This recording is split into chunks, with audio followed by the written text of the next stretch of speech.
জামায়াতে ইসলামীর আমির ডক্টর শফিকুর রহমান বলেছেন, আমরা চাই সুষ্ঠু নির্বাচনের জন্য একটি সুষ্ঠু পরিবেশ তৈরি হোক।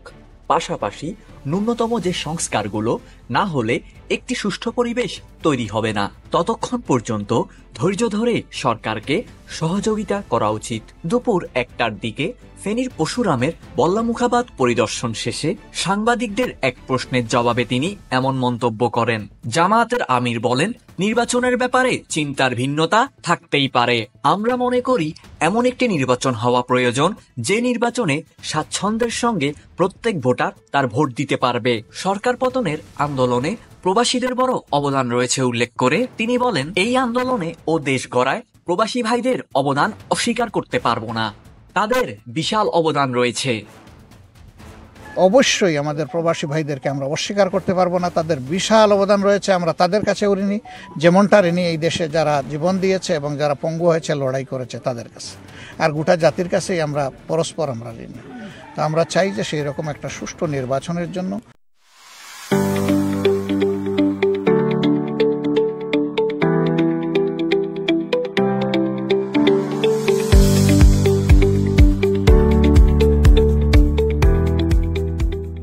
ন্যূনতম যে সংস্কারগুলো না হলে একটা সুস্থ পরিবেশ তৈরি হবে না।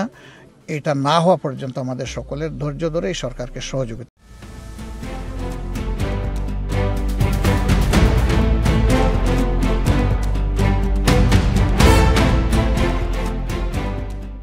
বল্লামুখাবাদ নিয়ে সরকার শান্তিপূর্ণ স্থায়ী সমাধানের পথে হাঁটুক। শুধু এই বেড়িবাঁধ নয়, পুরো নদী জুড়ে যে ব্লকগুলো দেওয়া হয়েছিল সেগুলো পড়ে গেছে। সেখানে বৈজ্ঞানিক পদ্ধতি অনুসরণ করা হয়নি। যদি দুর্নীতি না হতো, বছর বছর যে বাজেট হয়েছে তা কাজে লাগতো, তাহলে মানুষের এই দুঃখ দূর হয়ে যেত। দুপুরে ফেনী শহরে একটি কনভেনশন হলে জুলাই বিপ্লবে শহীদ পরিবার ও আহতদের সঙ্গে মতবিনিময় ও বিকেল 4টায় নোয়াখালী যাওয়ার পথে দাগনভূঞাতে পথসভায় বক্তব্য রাখবেন জামায়াতে ইসলামীর আমির ডক্টর শফিকুর রহমান। এ সময়ে জামায়াতের কেন্দ্রীয় সহকারী secretary general ATM Masum, Comilla মহানগরীর আমির কাজী দীন মোহাম্মদ, কেন্দ্রীয় মজলিসের শুরা সদস্য ও সাবেক ফেনী জেলা আমির অধ্যাপক লিয়াকত আলী ভূঁইয়া, জেলা জামায়াতের আমির মুফতি আব্দুল হান্নান সহ দলের বিভিন্ন পর্যায়ের নেতাকর্মী উপস্থিত ছিলেন।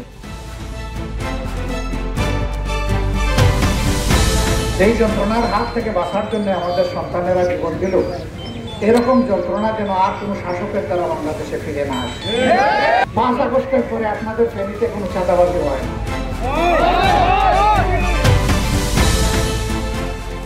জনতার কণ্ঠ, নিউজ ডেস্ক।